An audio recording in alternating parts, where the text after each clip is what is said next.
Hello, Garstor here again.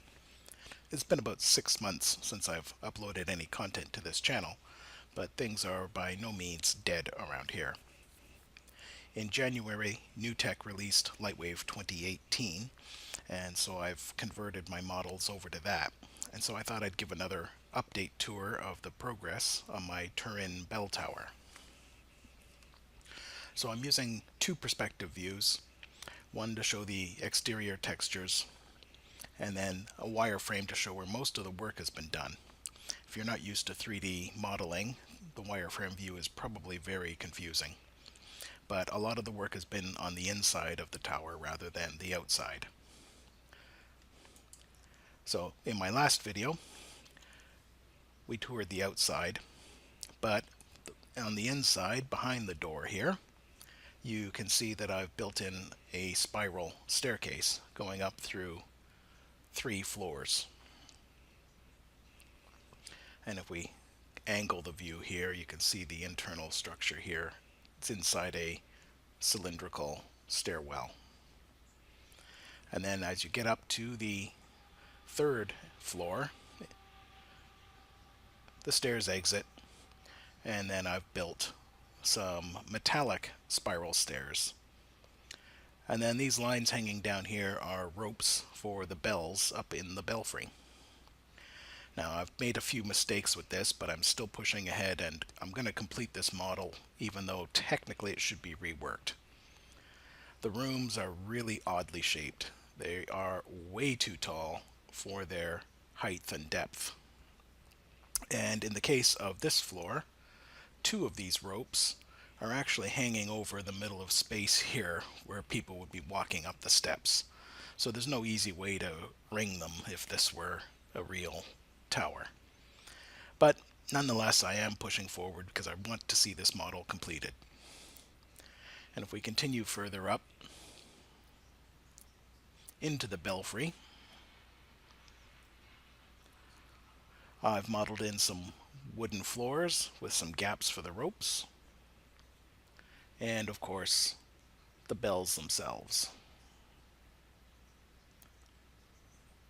So these were not here before in my last video, but you might recognize the rooftop, and in one of my previous videos I discussed how I built these rafters.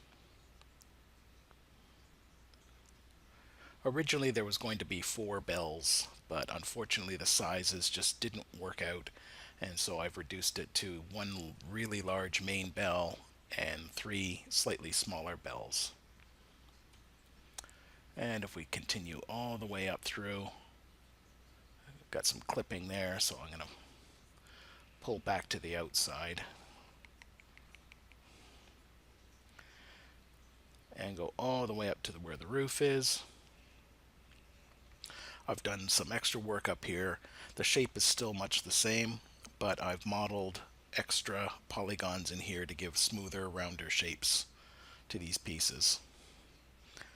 And in my last video, I didn't have the shingles in place, but I've used LWCAD to put in these shingles.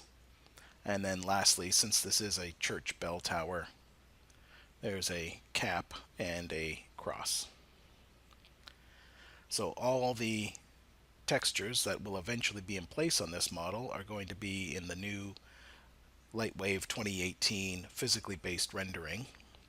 Hopefully I can use Substance Painter to come up with some realistic textures. Texturing is not really my strong point, but I hope to learn a lot more from that. So that's where things stand. Almost everything is completed now. I'm fairly happy with the results in spite of those few little errors. There's one thing I'm going to finish up before I get into texturing, and that is going to be adding some decorative window designs here. So right now the windows are just open spaces into the open air, and that's probably not very good. I know these don't show up on the video too well because I haven't double-sided them, but I am going to work on expanding these and turn them into, decorative carvings, and then they will go inside the windows. Let's see if I bring the windows back. You can see where I'm trying to work with this inside this one window here, and then I'm going to, clone it around to all the other windows. And that'll be the end of all the modeling, and the texturing follows that. So there we go. That's where things are. Everything weighs in now. If I look at all my layers and just turn off the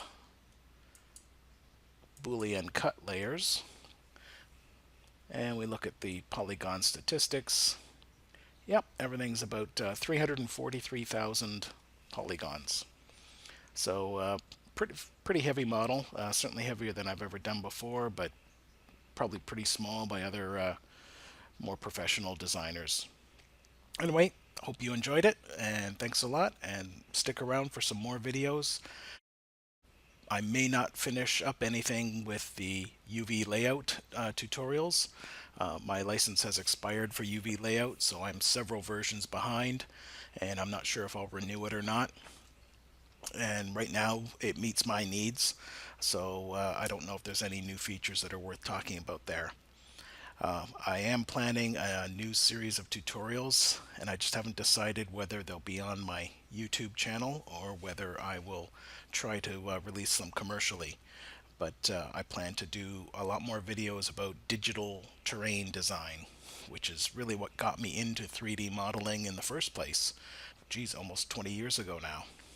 Was playing around with digital terrains, and so there's been some exciting news on that front, and I look forward to sharing that with you guys. Thanks again.